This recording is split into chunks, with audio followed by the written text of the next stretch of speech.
और आवाज़ प्रखरता से उठाइए, क्योंकि अगर सनातन संस्कृति खत्म हो जाएगी तो इस देश का भविष्य भी खत्म हो जाएगा।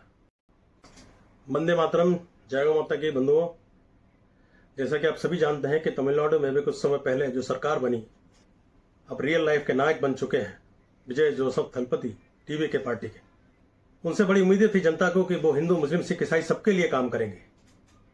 लेकिन जिस दिन पहला सत्र हुआ तमिलनाडु विधानसभा का, उसमें जिस तरीके से स्टालिन ने कहा कि सनातन को समाप्त कर देना चाहिए, तो उन्होंने, जो मुख्यमंत्री थे विजय जोसेफ थलपति, ईसाई कम्युनिटी से आते हैं, उन्होंने बड़ा ही सम्मान आदर करके हाथ जोड़कर उनकी हाँ में हाँ मिलाई थी और उन्होंने इसकी शुरुआत कर दी है। बंधु, 25 मई 2026 को जनहित याचिका पर सुनवाई करते हुए तमिलनाडु हाईकोर्ट ने जो गौकसी पे, गौहत्या पर पूर्ण प्रतिबंध लगाया था, आज 13 जुलाई 2026 को विजय जोसेफ थलपति की सरकार ने सुप्रीम कोर्ट जाकर इस पर रोक लगवा दी है।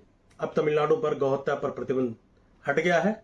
अब गौमांस खूब खाया जा सकता है। और विजय जोसेफ थलपति ने हिंदू मुस्लिम सिख ईसाई की बात ना करते हुए सिर्फ जो गौमांस खाते हैं उस समुदाय की बात करते हुए, क्योंकि वो ईसाई कम्युनिटी से आते हैं, आप समझदार हैं कि किसको गौमांस पसंद है, उनके पक्ष में खड़े होते हुए सुप्रीम कोर्ट में आदेश को गिरवा दिया और सनातनी बहुसंख्यक जनता को आवाज दिला दिया कि उन्होंने सनातन को समाप्त करने का बीड़ा उठा लिया है स्टालिन के बाद।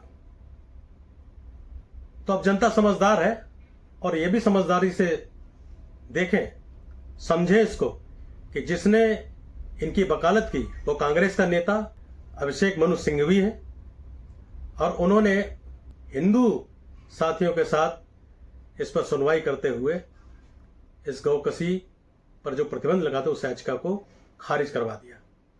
अब तमिलनाडु में गौ हत्या पर प्रतिबंध नहीं रहा। अब गौमांस खूब खाया जाएगा।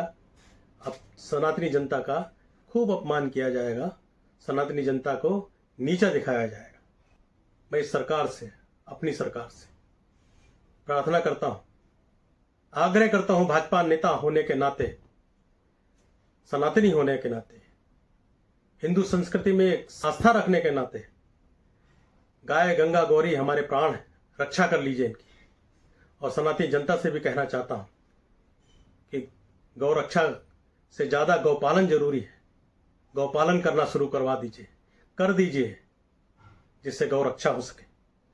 और मैं उन पार्टियों से भी प्रश्न करना चाहता हूं जो राम मंदिर पर बड़ा ही छाती पीट रहे थे कि किस तरीके से राम मंदिर में चोरी हुई, राम मंदिर में इतना भगवान राम का अपमान हुआ, सनातन का अपमान हुआ, सनातन की हानि हुई। गौ हत्या पर प्रतिबंध हट गया। तमिलनाडु में अब सनातन की हानि नहीं हुई। अब वो जनेऊधारी कांग्रेसी लीडर, सुप्रीम लीडर, राजवंश के होनहार ब्राह्मण नेता, क्या अब उनको समझ में नहीं आ रहा कि गौ हत्या पर प्रतिबंध हटकर गाय काटी जाएगी, वहां अब सनातन की हानि नहीं होगी?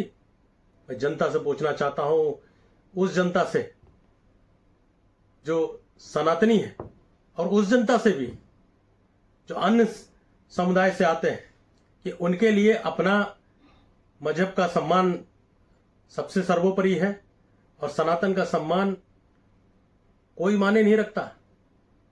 उनके ऊपर कैसे भी टीका टिप्पणी कर लीजिए, उनको कैसा भी नीचा दिखा दीजिए, क्योंकि सनातनी शायद सहिष्णु है और इसी का फायदा सब लोग उठा रहे हैं।